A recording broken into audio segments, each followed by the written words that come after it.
think it's no surprise that we have a shortage of housing. We have a supply side issue. There just aren't enough units for people. So if you think about overall supply and demand metrics, we have more people that need housing than housing to be supplied. New York has been undersupplying housing for a long time, and now we're starting to see that around the country. But we have many, many years of undersupply of housing and more people that need housing than housing available.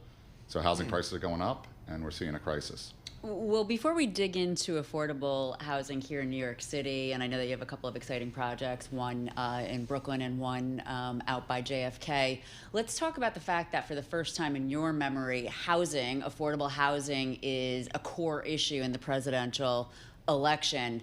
Is it that supply issue, or what's going on nationwide that this is such a big deal? Yeah, thanks for bringing that up. I am so pleased to see that this is being talked about at the national level. Housing is a crisis that all Americans are facing, whether we're in New York or North Carolina, Florida, the Midwest, the West Coast. It's everywhere. And it's becoming a huge issue, and it's a supply side problem. We don't have enough units, and we need a lot more. And that's why it's nice to hear, we heard a presidential candidate talking about producing a lot more housing. I think she talked about 3 million units. I think that's a good start.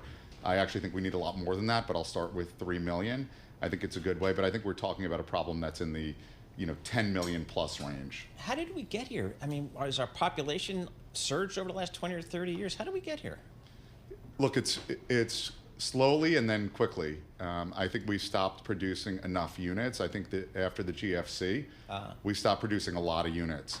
We built fewer units, we built bigger units. Housing, the size of houses, if you guys remember, like the Levittowns for people from the New York area, we were building houses that were 1,300 square feet. Yep. Now houses are 3,000 square feet. There are fewer units, they're bigger, they're more expensive, but it's just total number of units. If you look at anywhere, New York hasn't supplied enough, but the whole country hasn't. And now we're in a place in which housing costs have increased with inflation, borrowing costs have increased, so we're adding more problems to an already problematic area.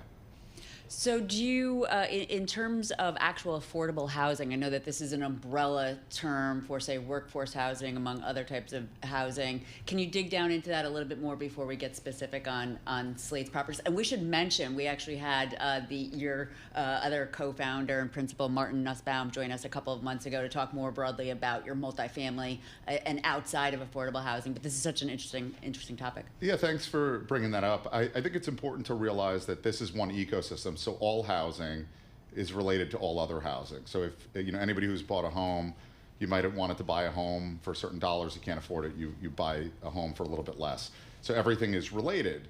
So any housing that's produced impacts affordable housing.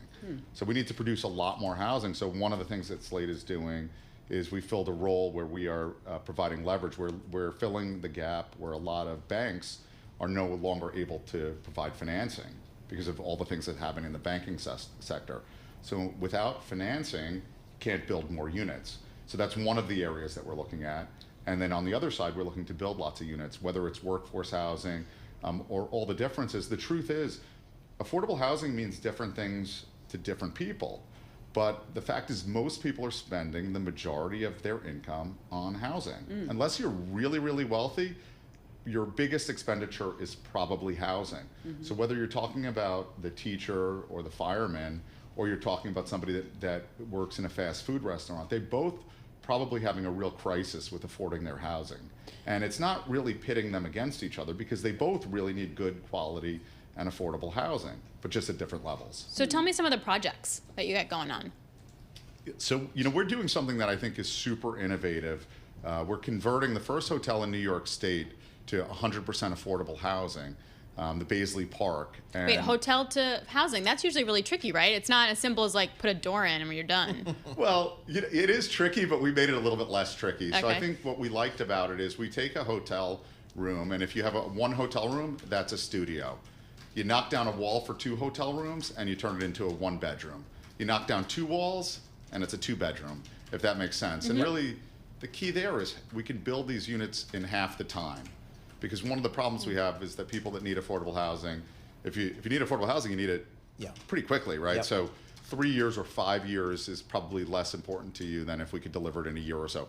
I think that's something we could do around the country. So we're doing the first one in New York we're fortunate here to have some really, really smart and talented and innovative people because it was complicated, but it's something that we are looking at doing elsewhere. We're actually working on a deal in North Carolina right now to do it, and I think there's some prospects in Tennessee, out in Utah, and a few other places.